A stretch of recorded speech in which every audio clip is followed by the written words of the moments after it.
आज का व्याख्यान पूर्व प्रसंग व्याख्या भाग से जुड़ा हुआ कबीर के माया को अंग प्रसंग से संबंधित है। कबीरदास जी उक्त छंद के माध्यम से माया के प्रभाव, माया के स्वरूप का वर्णन करते हुए इससे सदैव दूर रहने की बात किए हैं।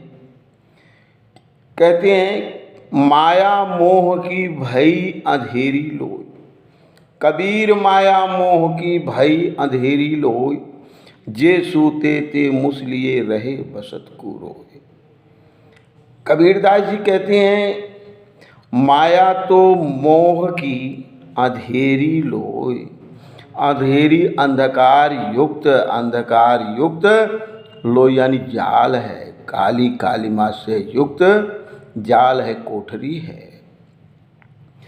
कबीर माया मोह की, यहाँ पर कबीरदास ने माया को मोह की अंधेरी लोई भाई, कबीर माया मोह की, कबीरदास जी कहते हैं माया तो मोह रूपी अंधकार की कोठरी है। जे सूते ते मुसलिए, जो इस माया के मोह रूपी कोठरी में सूते सोए, अर्थात इस संसार में खोए रहे मुसलिए, वे इस संसार में लुटते रहे। मुसना मतलब लुटना, लुटते रहे बसत को रोए, और वो संसार को देखते देखते इस संसार से मुक्त हो गए। और जो जागृत रहे, वो ज्ञान की अवस्था में रहे, वो तो इस माया मोह रूपी कोठरी, अंधकार युक्त कोठरी से निकलकर वो ईश्वर के अधीन हो गए। संसार से विरक्त होकर अपने मन को एकाग्र कर ईश्वर में लीन कर दिए। अगला प्रसंग चेतावनी को अंग। चेतावनी मतलब चेतावनी देना, सावधान करना। इन दोहों के माध्यम से कबीर ने सांसारिक लोगों को, भगवान के भक्तों को सावधान किया है। चेतावनी दी है कि हे सांसारिक प्राणी, यह संसार और नाशवान संसार की समस्त सुखकारी वस्तुएं नश्वर हैं। अतः तुम इनमें जितना विरक्त रहोगे उतना उस सत परम तत्व परमात्मा से दूर होते जाओगे और इस संसार में जन्म मृत्यु के बंधन से बंधे रहोगे। कबीर उदाहरण देते हैं, चाहे मनुष्य हो, चाहे देवता हो, चाहे अमीर हो, चाहे गरीब हो, जो इस संसार रूपी सागर में लीन हुआ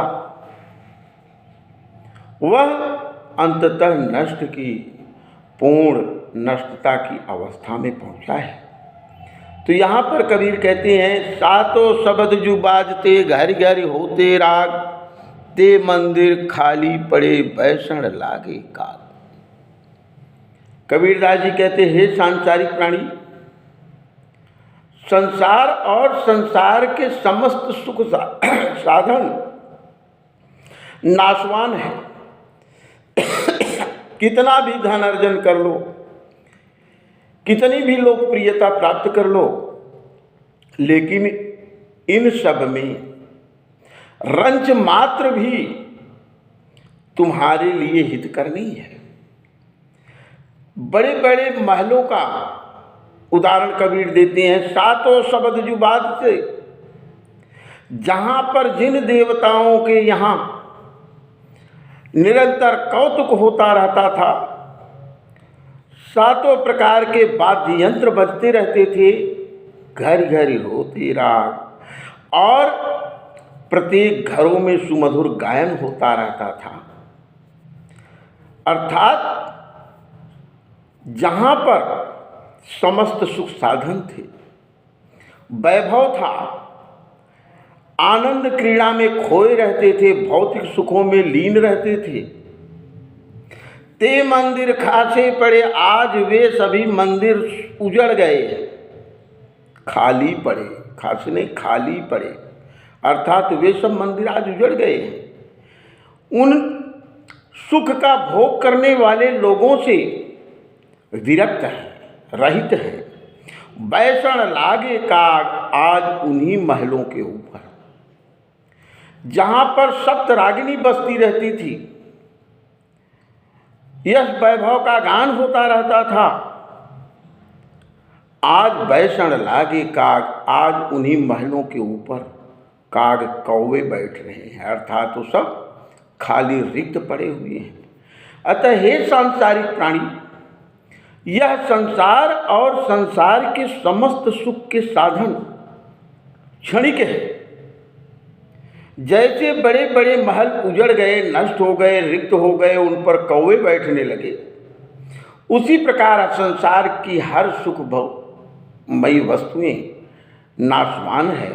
अतः तुम इनमें स्थायित्व को मत खोजो, बल्कि इनसे मुक्त होकर अपने आप को ईश्वर की ओर ले जाओ। संसार की समस्त नाशवान भोग्य पदार्थों का त्याग करके मन में राम का ध्यान कर उनका स्मरण करो, जिससे तुम्हें इस संसार रूपी सागर से मुक्ति मिल जाए।